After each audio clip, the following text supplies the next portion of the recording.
aqui é Show Pasquini, esse podcast maravilhoso, que só a gente sabe fazer. Falando sobre um tema que pouca gente gosta de ouvir, né? Mas para vocês a gente vai fazer daquele jeitinho que só a gente sabe fazer. Tá certo? Esse aqui é o Renan. Fala galera, meu nome é Renan, estamos aqui com o Leão e mais a deputada Dani aqui. Então vamos falar hoje sobre um podcast, sobre vários assuntos, sobre temas de política, de uma forma leve, descontraída, esclarecendo, tanto para você que é mais velho, para você que é mais novo. Então, se tiver dúvida, depois manda pra gente as suas dúvidas, as suas perguntas aqui, que a deputada vai estar aqui para esclarecer para vocês aqui, tá joia? Mas primeiro, se inscreve no canal, deixa o seu like aqui embaixo nesse botãozinho, esse botão vermelho aí mesmo, cara. É esse aí, clica aí e vamos que vamos. Perfeito. Dani, é um prazer ter você aqui com a gente, aqui, recebendo você na nossa casa, na nossa cidade, para falar sobre os seus projetos, sobre as suas ações e tudo. Antes de mais nada, eu gostaria que você falasse um pouco sobre você, sobre tudo que você, quer dizer, tudo não, né? Os seus principais projetos aqui, porque o nosso tempo é resumido, do que você gostaria que a gente soubesse e levar essa informação para o nosso público aí. Opa, salve, salve família! Prazer estar aqui no Pasquim, obrigado pelo convite, Leon, Renan. Uma saudação aí também aos nossos ouvintes. Dizer que eu estou bastante grata por esse espaço que nos ajuda a cumprir uma tarefa que nos colocamos enquanto mandato. Então, primeiramente, satisfação. Eu sou Dani Monteiro, a deputada estadual mais jovem ali da LERJ, e um dos compromissos que assumimos na construção desse mandato é ter um pé ali na institucionalidade, então ter uma atuação ativa, consistente, que participe dos plenários, que incida na pauta, mas que tenha 1000 pés fora dela, que seja capaz de dialogar com um estado que tem 92 municípios, tem 18 milhões de habitantes, uma diversidade histórica, cultural riquíssima e que deva ser valorizada. Então, vocês nos ajudam a cumprir esse papel com esse convite. E esse papel, essa missão do mandato é baseada um pouco na nossa coletividade, mas na minha própria experiência, né? Eu sou, antes de tudo, uma especialista da política pública pelo uso dela. Não por uma técnica, não por um estudo avançado, embora também tenha os meus estudos enquanto cientista social, mas falo disso de quem foi filha da escola pública, de quem foi usuária do Sistema Único de Saúde, de quem pegou o transporte público a vida toda. Então é desse lugar que me referencio para construir política dentro da LERJ num mandato extremamente atuante. É bacana você estar falando sobre isso, porque é exatamente aí que a gente queria chegar, né? A gente queria saber mais de onde veio Dani, quem é esse fenômeno, quem é esse fenômeno da LERJ. Tinha um cometa passando, calma, foi que avança a história. Eu sou neta de imigrantes nordestinos, a minha família, todos os meus 4 avós vieram lá do Nordeste, a maioria deles de Alagoas, de um municípiozinho do interior chamado Palmeira dos Índios, e como muitos brasileiros naquela expectativa de ganhar a vida em espaços mais produtivos, né, mais desenvolvidos do nosso país, migraram para o Sudeste. Então sou filha de favelados. Nasci lá no Complexo de São Carlos, na capital do Rio. São Carlos? Exato. Eu também sou nascido no São Carlos aqui em Montevideo. Tem tudo, Sabe, legal. tem tudo a ver. Mas o meu São Carlos, modéstia à parte, tem a primeira escola de samba do Brasil. Então, Aqui a gente já não tem. É a primeira escola de samba de Montevideo. é isso. E acho que o meu espaço na política ele se inicia na própria dinâmica de sobrevivência, né? Filha de empregada doméstica, de verdureiro, a dinâmica de correr atrás, de sobreviver, de trabalhar duro, sempre teve desde muito cedo, né? Eu tenho 30 anos, mas eu já tenho 17 anos de trabalho, entre informalidade e trabalho formal. Então é uma realidade da qual foram, né, dos meus ancestrais. No entanto, eu tive um ponto de mudança que foi uma política pública que é fundamental para o nosso país. A primeira política de reparação pós-escravização. E a escravidão terminou lá em 13 de maio de 1888, que nós, como cidadãos brasileiros, fluminenses, devemos nos perguntar é o que aconteceu no dia 14 de maio de 1888. E bom, digo a vocês aqui, digo aos nossos ouvintes, nada. A primeira política de reparação considerada pelo movimento negro, ela acontece em algumas universidades estaduais em 2003. que é a política de cotas. Então eu sou cria da política de cotas, eu entro na universidade por essa política, eu sou a primeira geração da minha família a entrar e eu sou fruto não de um mérito individual, mas de uma política pública acertada que tenta buscar essa reparação. Então é um pouco da minha história, um pouco dessa trajetória ali, entrando na universidade, eu fiquei extremamente eufórica pensando, caraca, ganhei, vitória, mas aí vem um desafio que a gente nem imagina, que é permanecer e se formar. É isso. E a luta por permanecer e se formar foi a luta que me levou também a outras diversas lutas. Eu ouvi no meu segundo período que se eu não tinha condições de estudar, que eu não estudasse, porque a faculdade era para quem podia, numa tentativa de conciliar trabalho e estudo. Então eu olhei, aquela frase me impactou muito, mas eu pensei, é verdade, é duramente verdade. Então eu vou lutar até que isso deixe de ser verdade. É parte dessa trajetória, a luta ali por uma popularização da universidade e a luta pela cidade de modo geral. Então me torno uma candidatura jovem do pessoal em 2018, nessa minha primeira campanha, junto com uma juventude do Estado, junto com uma juventude que acreditava numa renovação política, que necessitava de uma renovação política, junto à juventude do Rua, a gente construiu uma campanha que foi belíssima por vários cantos do Estado. A gente vai chegar lá. Vou com calma. Mas é interessante ela falando nisso também junto com a gente. Eu queria até perguntar para você, Dani. Você acha, por essa sua história, por esses seus projetos e por tudo isso que você nos falou aqui agora, seria por isso essa quantidade expressiva de votos que você teve e se mantém ainda na política, ainda como deputada? Você acredita que é isso? Sim, com certeza, mas sobretudo uma quebra de paradigma social, percebam, porque pessoas pretas nunca estiveram naquele espaço, não digo nunca no sentido de, em termos estruturantes, não em casos individualizados. É até bom você estar tocando nesse assunto, que seria até a primeira pergunta que eu ia fazer, para você contar para a galera como que é o dia a dia, o seu dia a dia lá dentro, como foi chega. Porque assim, é um espaço branco. Homens héteros, né? Com muitas aspas, que não sabe o que é, mas é uma maldade. E como que você chega nesse espaço, nesse lugar, com esses caras? O que acontece com o seu corpo que é visto como não quisto ali dentro, né? Sim. A gente aposta numa candidatura que entende a rua como parte principal da cidade. E é a rua que é a definidora da sociedade. É ali onde se desenvolve o social. É óbvio que temos o nosso âmbito privado, as nossas residências, nosso convívio familiar. Mas o convívio coletivizado ele se dá na rua. Então, aqueles que mais circulam sobre a rua são aqueles que, sobretudo, entendem mais dela.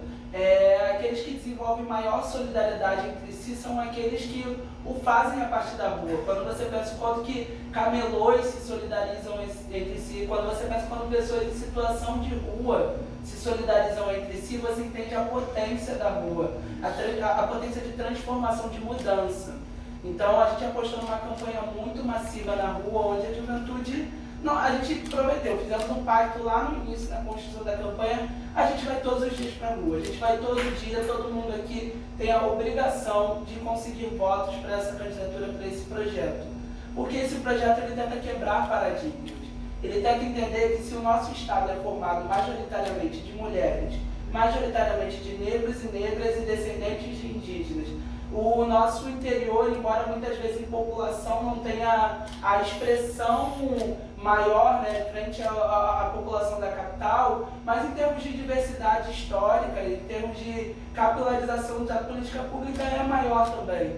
Então são esses setores da sociedade que têm a capacidade de eleger pessoas parecidas consigo mesmas.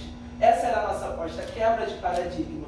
Então tínhamos sim um programa, uma candidatura que abarcava vários pontos, desde os combates às opressões, saúde mental, educação, cultura, enfim, diversos temas, mas trazia essa expressão da representação que até então ali não estava colocada. E é óbvio que isso é um choque. Entendeu? É óbvio que chegar na LERJ, todo esse projeto com a voz do povo, com a voz da rua, com essa quantidade de pessoas ali, tudo. Você sendo a voz, né, dessas pessoas, isso gera um impacto e um incômodo aí, né? Exatamente, com a certeza que eu não ia me adaptar e que eu não queria me adaptar. Porque eu não queria deixar de me referenciar da onde eu vim.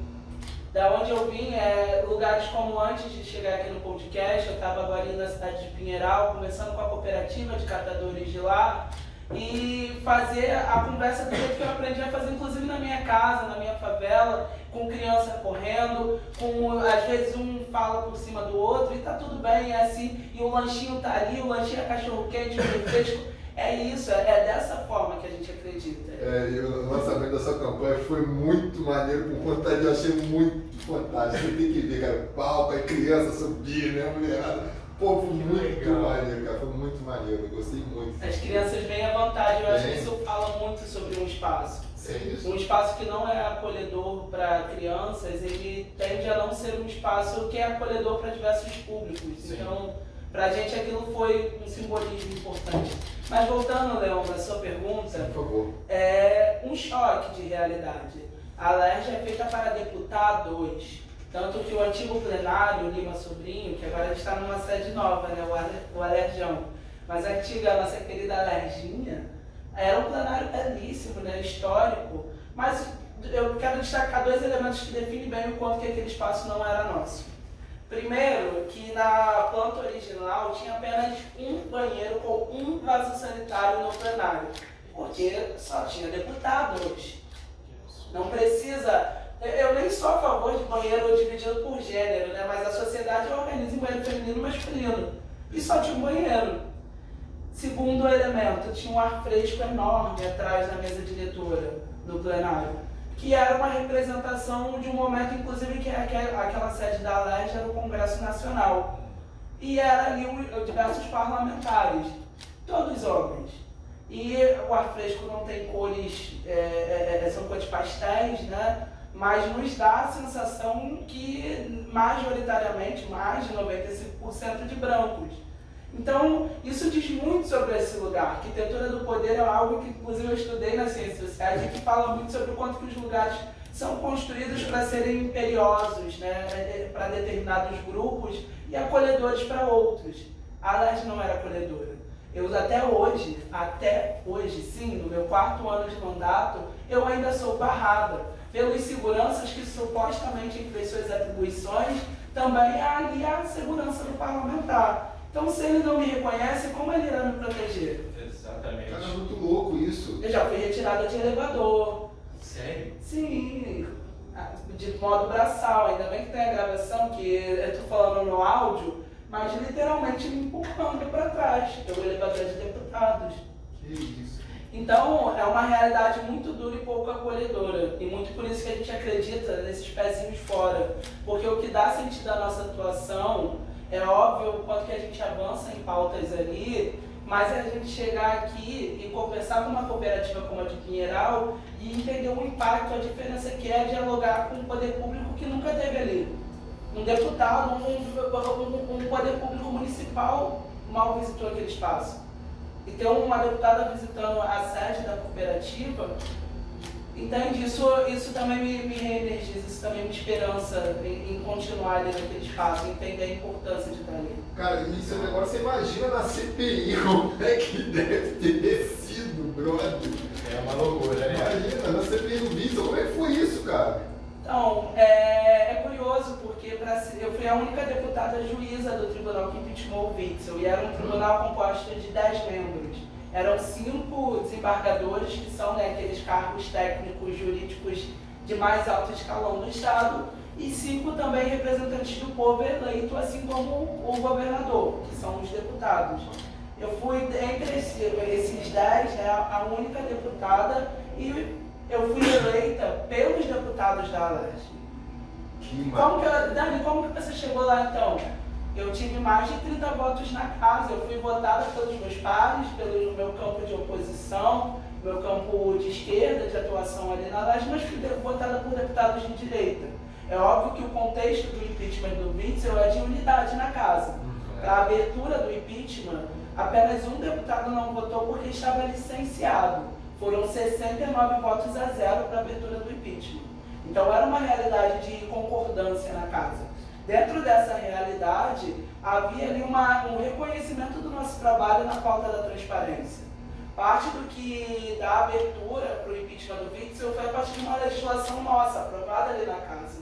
Porque no início da gestão da pandemia, através da Secretaria de Saúde, foi feito um gasto de quase R$1 bi para a construção de hospitais de campanha e compra de insumos e equipamentos para lidar com o combate e o controle da pandemia. A gente viu aqui. E aí, isso foi feito o quê? Pandemia, gente, é um momento inimaginável do mundo. Isso entra em algumas definições da nossa legislação de caráter emergencial. Quando fala em caráter emergencial, você corta algumas etapas de licitação para simplificar o processo, e você também, como o que fala sobre transparência versa sobre uma licitação ordinária, ou seja, normal, né? Uma licitação emergencial não carecia das mesmas ferramentas de transparência. Eu fui autora do projeto que previa a obrigatoriedade da publicização dos contratos emergenciais. Ou seja, depois que o nosso projeto foi aprovado na LERJ, o Witzel foi obrigado a publicizar. Gastou 1 milhão, mas foi com o quê? E ao publicizar, ficou nítido ali o superfaturamento de itens como água boricada, que foi comprada por 4 vezes o valor original de mercado. Isso é um absurdo. Respiradores incorretos, que não serviam para tratamento de Covid. 7 hospitais de campanhas que foram entregues basicamente 1 e-mail. Então foi nesse trabalho, nessa atuação, na perseguição por uma transparência, por uma ética também política ali, que isso é parte do socialismo que a gente defende, políticas transparentes e que tenham o interesse da população e não interesses de grupos individuais. Foi nessa atuação que houve o reconhecimento da casa e a votação. E foi assim que eu chego no impeachment, para depois termos a retirada, né, do ex-governador Wilson Witzel, também com a cassação de 5 anos de seus direitos políticos. São 2 os temas que impeachment Witzel. O primeiro é uma requalificação e desqualificação, que é você validar e desvalidar uma OS de saúde de modo dúbio, né? Inclusive a OS foi requalificada sem passar pelos trâmites que são necessários para essa requalificação. Ela foi desqualificada porque não atendeu a serviço. Mesmo caráter emergencial? No geral, ela precisa prestar serviço. As OS de saúde, elas são avaliadas. As que têm baixa avaliação, elas com o tempo elas podem ser retiradas da disputa por contratos públicos. E foi o caso da OS Unir. E o segundo foi os contratos superfaturados da IABAS, esses de 1 bi. Então são esses 2 elementos. Por que o Witzel saiu? Corrupção na saúde. De quê? Esses 2 elementos. Requalificação e desqualificação com nítido, né, privilégio de relações ali, não pelo interesse público, e contratos superfaturados na contratação de hospitais de campanha para o controle e combate da pandemia. Então, essa atuação também que a gente pauta lá e vai criando respeitabilidade. Por mais que eu fale, Leão, de um espaço violento, e é violento hoje você ser defensor de direitos humanos, você ser mulher... Não, e a galera confunde, né? Tem uma frase aqui, gente, uma frase, a gente ouviu muito, né? Direitos humanos para humanos direitos, ou seja, tipo assim, as pessoas acham que os direitos humanos é só para um tipo de pessoa, para você não. Para mim não serve, ele separa. Igual a lei, né? Você acha que a lei ela serve para você, mas não se aplica a mim. Como isso funciona, né? Peraí, vamos lá, né? Então é importante, por isso a importância de um parlamentar, isso para justamente fiscalizar, né, e verificar as contas também, porque é o nosso dinheiro, é o seu dinheiro, é o dinheiro da população que estava aqui. É muito dinheiro, e quem fiscaliza isso, né? Então a gente precisa de ter pessoas com influência, com vontade política realmente de fazer isso, né? De mostrar, não, isso tem que ser feito dessa maneira, então vamos fazer de uma maneira correta, porque as vozes, no caso, que te elegeram, é isso que a gente quer. É o mínimo, né? Porque, tipo assim, quando a gente... O bom desse programa, eu acho que vai levar isso pra galera, né? Que a galera pensa muito no executivo. Sou executivo, o que eu vou votar? Vou votar no vou votar no outro e tal. Mas, cara, a importância do legislativo é seríssima. Ela tem uma importância Os três poderes são bem importantes, mas a base disso, realmente, são os parlamentares que estão ali todos os dias, ali, fiscalizando, propondo leis, exatamente, aprovando elas ali, para justamente a gente melhorar, né, o nosso país. Tem uma teoria, Renan, que o legislativo ele sustenta qualquer concepção de democracia, seja ela qual for. Porque perceba, quando falamos do judiciário, são cargos técnicos, a partir de contratação por provas, né, por aferições. Então há um contexto de meritocracia e não de pluralidade de pensamentos. Quando falamos do executivo, por mais que seja possível vários projetos disputarem, só um ganha. E fica a atribuição desse projeto vencedor se ele chama para a composição de governo os outros projetos ou não, derrotados. Agora, o legislativo, inevitavelmente, ele é uma estratificação de pensamentos sociais colocados ali. Então, na LERJ mesmo, você vai ter deputados que defendem direitos humanos e você vai ter deputados que são contra os direitos humanos. Que defende a bala. E são pensamentos que existem na nossa sociedade. Então, a pluralidade, ela está ali colocada. Isso é pertinente à democracia. O que não é pertinente é a intolerância, é o ódio, é o não diálogo da política. Mas aí você me levou para um lugar que né? Enfim, cara, e como que faz com essa galera que não quer diálogo, tá? Sacou? Tipo assim, a galera que tá ali por conta de um grupo paramilitar, se é que você me entende. Como que faz, cara? Tipo, você é uma pessoa já não quista no espaço que não, entre aspas, pra quem tá ali, não é, cara, é muita merda, mano. Eu acredito, muito difícil. Pode complementar melhor aqui e tal, né? Mas é um pequeno grupo, eu acho, né, que tenta ali, é como se fosse uma maçã podre, ele tenta estragar o restante ali. Mas ainda bem que tem essas pessoas, como a Dani, como outras pessoas ali também, que estão ali justamente para ser a voz da gente, porque a gente precisa disso dentro da casa, na realidade, né? Porque senão, como é que seria isso, né? Ficaria coisas escusas, nebulosas ali, ninguém aqui fora ficaria sabendo, às vezes a mídia não tomaria a ter devida atenção, talvez, por esse projeto, como esse que você citou agora do impeachment do nosso ex-governador e tudo. Então, como, né, a gente botar a cara mesmo de frente e falar, não, peraí, parou. Porque isso geralmente dá um receio, né, de você tomar uma frente dessa e mexer com isso aí. Mas a pessoa é feita para isso. E como que você se sente, Dani? Me diga, ali dentro ali, e a sua força mesmo para atuar com essa... Eu acho que seria legal ela falar sobre esse grupo paramilitar também, bicho, eu teria muito mesmo. Muitas coisas, tem que ser uma força, cara. tamanha, Você é maluco, cara.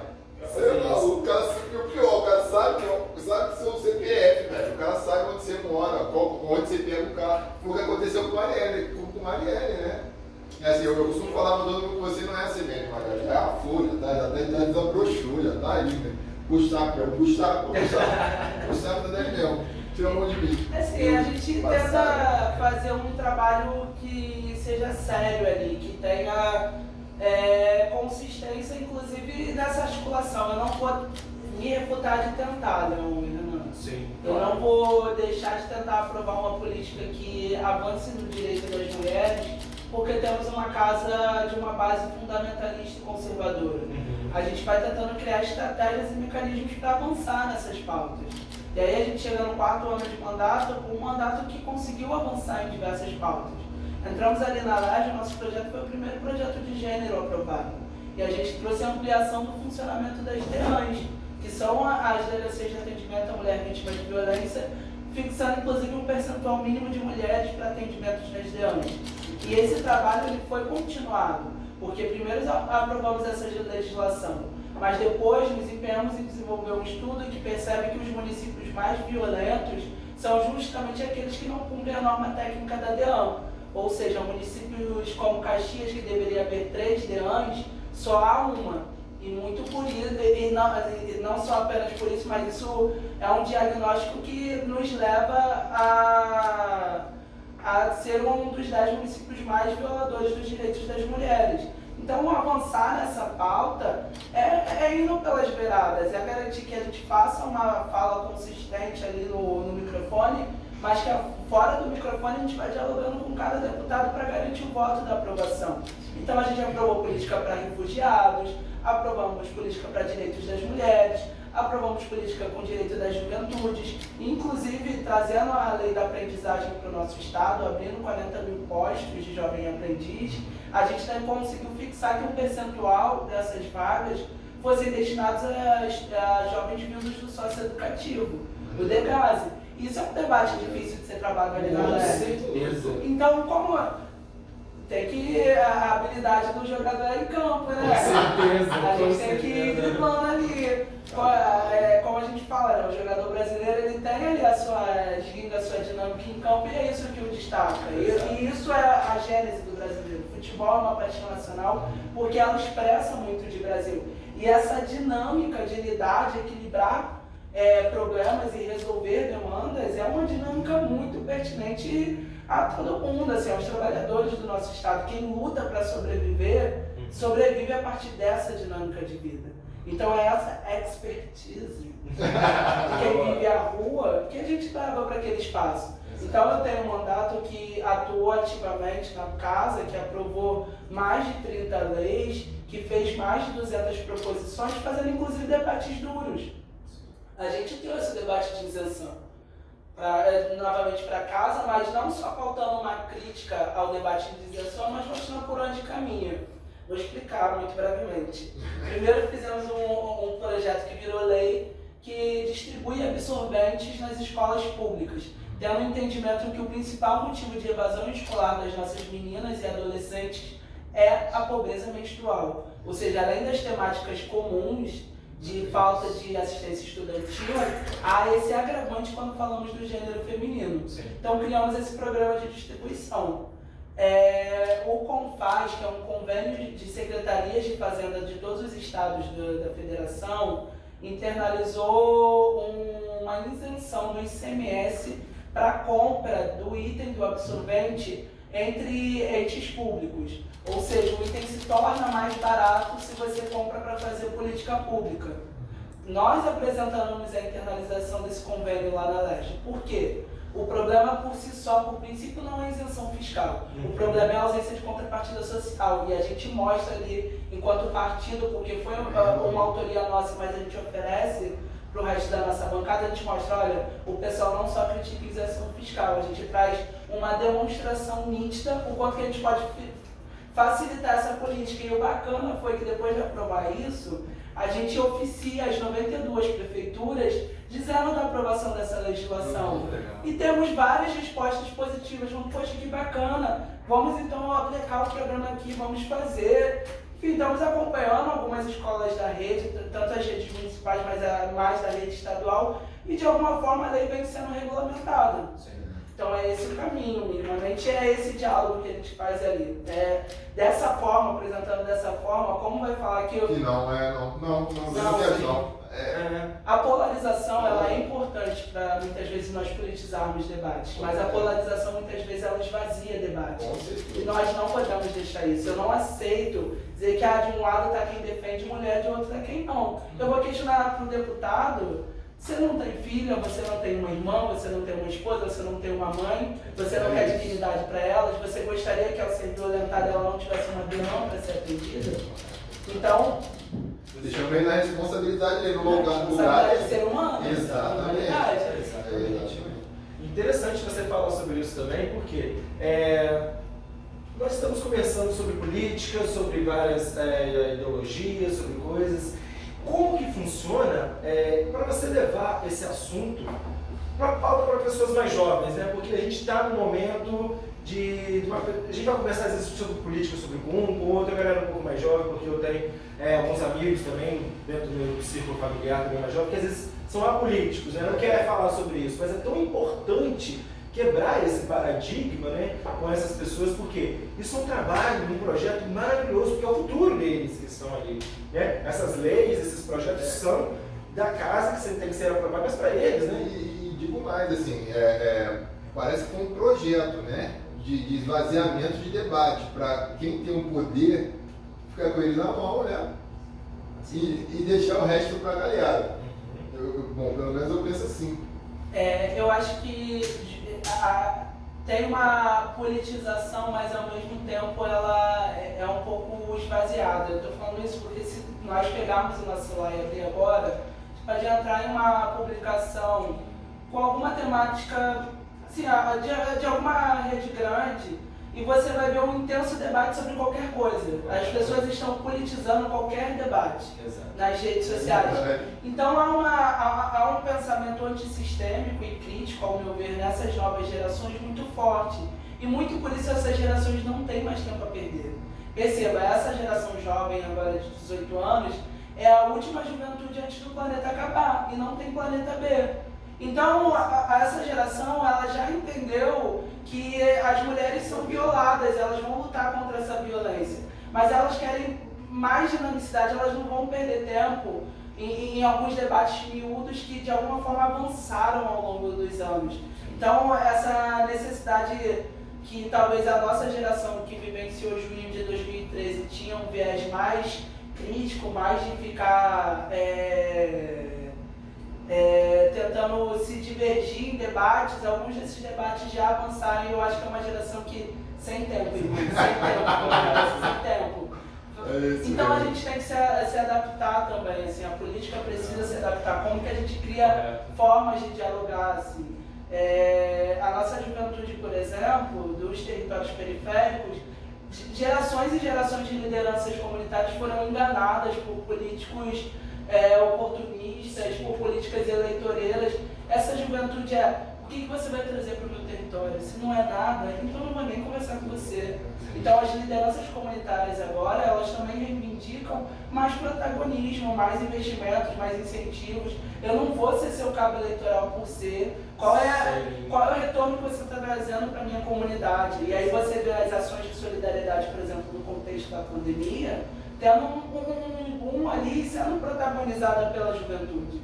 Justamente porque a juventude é essa potência comunitária. Então eu, como quase não jovem mais, não aceito quando se fala essa juventude está desinteressada por política. Não é verdade. A gente que não sabe dialogar com essa juventude, a gente que precisa se reinventar. E é por isso que a gente está aqui. Legal. Levar a sua mensagem para todo mundo que estiver ouvindo a gente aí, gente. É isso mesmo, de uma forma leve, bacana, e saber realmente, como você disse, se reinventar, né? Porque o passado, o nosso histórico, que a gente for ver ali, é realmente tudo aquilo que você disse, é um histórico de enganação, é um histórico de que vai falar que vai fazer e não faz. Então você espera que o candidato eleito faça, que cumpra principalmente as promessas que ele fez, exatamente, e que levou você a votar nele. E chega depois, você não vê nada daquilo acontecendo, isso gera uma frustração e uma decepção, quando a pessoa fala, não quero mais saber disso. Não, mas precisa sim, e vamos como fazer isso de uma forma leve, prática, objetiva, e para que essas pessoas ouçam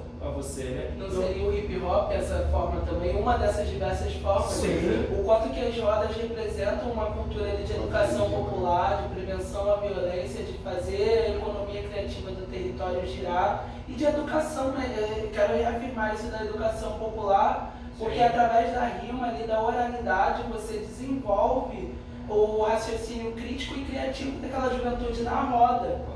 E você perceba, tem toda uma retomada do hip hop no Brasil, porque de fato esse movimento ele entra em luto com a execução de sabotagem. Com certeza. É um movimento que entra quase que em 10 anos de reclusão, mas quando ele volta com o tal do ano lírico.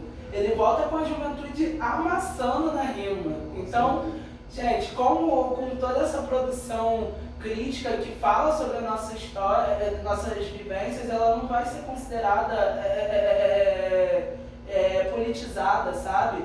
Da mesma forma que hoje historiadores, cientistas sociais, para pensar, entender como se vivia no início do século XX, estuda o samba, daqui a 50, 100 anos vamos estudar o hip hop. Exatamente. Cara, agora que entro na parte da minha, puxa, não, meu Deus! A gente ainda tem mais um tempinho, vamos aproveitar, vamos lá. Nossa, cara, pô, eu na cultura, queria só pra gente terminar, só essa última pergunta. Primeiramente, eu quero também. Última ainda? A gente ainda tem mais uns 10 minutinhos. Vamos deixar mais as duas perguntinhas então? Tá bom. Então vamos lá. Eu respondo mais rápido. O Porque assim, você vê aqui na cidade, né, entregar o prêmio Abdias do Nascimento pro Julinho, cara, que é o. Assim, eu costumo falar que o Julinho, ele tem que ter, assim como o Dom Valdir tem, assim como pessoas importantes da cidade, ele tem que ter uma estátua na cidade, porque ele, pelo menos a minha infância, ele marcou bastante, e de muitos outros da periferia de onde eu vi. E essa pauta de cultura que você está trazendo, que você levantou essa bola aí, juntamente com as leis que estão vindo aí, que agora tem uma lei anual, que é a lei Aldir Blanc, né, por conta agora que não é mais emergencial, agora é uma lei já que vai entrar nos cronogramas anuais. Eu queria que você falasse um pouco sobre esses tipos de leis que vai direto na veia do fazedor cultural da ponta ali, a Lei Paulo Gustavo. Sim. Então, eu presido a Comissão de Direitos Humanos da LERJ. Como defensora de direitos humanos, o que mais fazemos é atuar em violações de direitos humanos. Então, a partir da nossa presidência na comissão, a gente traz uma comissão estadualizada, a gente desenvolve pautas como reconhecimento fotográfico, prisões injustas por reconhecimento fotográfico, violência contra a mulher, racismo, segurança alimentar, renda. Vamos desenvolvendo várias das diversas violações, letalidade, violência policial, e é muito duro. É necessário, mas é muito duro. Sim. A gente fala das dores do nosso povo. Então, somos defensores de direitos humanos, atuamos nessa pauta. No entanto, nós não abrimos mão da possibilidade de sonhar, do nosso direito de sonhar. Sim. Porque o que tiram da nossa juventude hoje, favelada, periférica, é o direito de enxergar o futuro. E uma sociedade onde a juventude não enxerga o futuro é uma sociedade fadada ao fracasso. Exatamente. Então a gente atua na pauta de cultura para ter a possibilidade de sonhar. E o nosso Estado, a própria Lei Aldir Blanc, que é um ótimo exemplo disso, a cultura ela foi uma pauta central da redemocratização. Então existem fundos, verbas próprias, que ao longo de gestões foram sendo esvaziadas. Vamos fazer a justiça, não é só a gestão dos últimos 4 anos da extrema-direita. Há um esvaziamento dessa pauta ao longo dos anos. E a redemocratização demarca ali um SUS, uma política de cultura, uma política de educação pública, e o desmonte dessas políticas começam ali, já na sua aprovação. Então a cultura é uma delas. Qual foi a sacada da oposição no Congresso Nacional para a Lei Aldir Blanc foi isso. Existem verbas para a cultura que só podem ser usadas para a cultura, que é carimbada para a cultura, que não pode ser usada para nada e está parada. E aí aprovaram a Lei Aldir Blanc. Da mesma forma que aqui, quando a gente entra na LERJ, o Fundo Estadual de Cultura estava parado há mais de 5 anos, 18 milhões sem uso. E as poucas políticas que havia antes, né, da Secretaria de Cultura de Estado, era de eventos culturais a partir da renúncia fiscal. E aí, vamos debater, a renúncia fiscal tem algumas dificuldades, mas eu estou caminhando, socialismo, né, a gente, vamos lá, que nem a isenção tem que ser para contrapartida social. Eu adorava ir nos shows das praias do Rio de Janeiro, era incrível, mas não pode ser só uma cultura de mega evento, não pode ser só espetáculo, é a nossa cultura popular, é a nossa cultura de rua, sabe? Então, basicamente só existe isso enquanto política de cultura, e a gente vai pressionando desde o início do mandato. Então teve o edital Cultura nas Redes, ele segue mais ou menos uma ideia da própria Lei Aldir Blanc em relação ao nosso fundo estadual. A gente pressiona também a partir do acompanhamento do hip hop, o primeiro edital de rodas culturais do estado. E não é surpresa nenhuma nas inscrições das quase 150 rodas, 80% delas nunca tinham disputado nenhum edital. Ou seja, quando você tem uma leitura prévia antes de qual é a questão, qual é o público-alvo, você qualifica a política pública, ela tem mais possibilidade de capilarizar. Perfeito. Então, a partir do hip hop também a gente vem pensando outros aspectos culturais, como que a gente replica essa atuação para a Folia de Reis, para o samba de calango, para o maracatu, para a nossa cultura do interior também, o próprio Julinho dos Palmares, um cancioneiro aqui papagoiabense histórico, e que merece essa referência, e que merece pelo menos, ao menos, ver que outras gerações de cantores como ele não vão passar as mesmas necessidades que ele. Entende? Se a gente não conseguir restituir tudo que ele deveria ter hoje, eu tenho certeza que ele ficará feliz minimamente se as nossas próximas gerações possam não sofrer, não padecer tanto quanto ele. E é um pouco isso, né? Nosso trabalho de cultura. Bacana. Dani, eu queria que você encerrasse então esse quadro maravilhoso aqui com a gente aqui, né? Falando um pouco sobre os projetos sociais que você está engajada, que você gostaria que trouxesse a luz aqui pra gente. Fala um pouquinho dessa parte, encerra pra gente sobre esses projetos aí. Então, a gente acompanha muita coisa, né? E presidir a Comissão de Direitos Humanos nos trouxe essa dimensão, essa urgência ainda maior. Então, nosso mandato ele tem as nossas redes sociais, eu inclusive, quem gostou um pouco desse palco aí, nos segue lá. Acompanhe lá, gente, ó. Acompanha. Demanda de nós lá, porque a gente acredita numa política popular e democrática, né? Numa política que traga para o centro da participação a sociedade civil no geral. Porque a gente não precisa de grandes ideias, não precisamos de messias na política, não precisamos. A gente precisa do povo participando, que garante. Não acreditem na minha boa vontade por si só, não acredite na minha boa intenção. Eu vivo para aprender que esse ditado de boa intenção e inferno está cheio, ele é mais preciso do que nunca, porque a minha boa intenção, que às vezes é o que eu considero bom, pode não ser bom para todo mundo, às vezes nem só por maldade. Então, como que a gente constrói uma política participativa, como que o mandato, a Comissão de Direitos Humanos se torna uma ferramenta não só nossa, não só da deputada ou da sua assessoria, mas de todos. Então acompanhe as lutas aqui de Volta Redonda, eu tento fazer esse esforço de acompanhar, tem as cooperativas de catadores aqui da cidade, tem as rodas culturais da cidade, há um movimento também das periferias de Volta Redonda, acho que Leon está aqui, é um exemplo disso, assim, eu acho que vamos juntos e por fim, acho que o recado que eu queria deixar, que quem gostou, quem achou maneiro, galera, eu não sou excepcional, eu não sou diferente de ninguém, eu sou só uma jovem negra com oportunidade. O que separa eu de todo o resto da nossa juventude é a ausência de oportunidade. Eu sou a prova que a política pública, a prova que a oportunidade transforma uma vida, mas transforma várias vidas no entorno. Eu não aceito ser a exceção que justifica a regra. Eu não sou a que muito se esforçou e alcançou o top da meritocracia, e se você não é que nem ela, você não se esforçou o suficiente. Não é verdade. A nossa juventude, a nossa favela, a nossa periferia se esforça todos os dias, e não é por ausência de trabalho duro, não é por ausência de méritos que essas pessoas não chegam lá, é por ausência de políticas públicas. Está certo. Muito obrigado, Dani. Muito obrigado à sua equipe maravilhosa. Um beijo para você e muito boa sorte. Eu acredito que vai dar bom.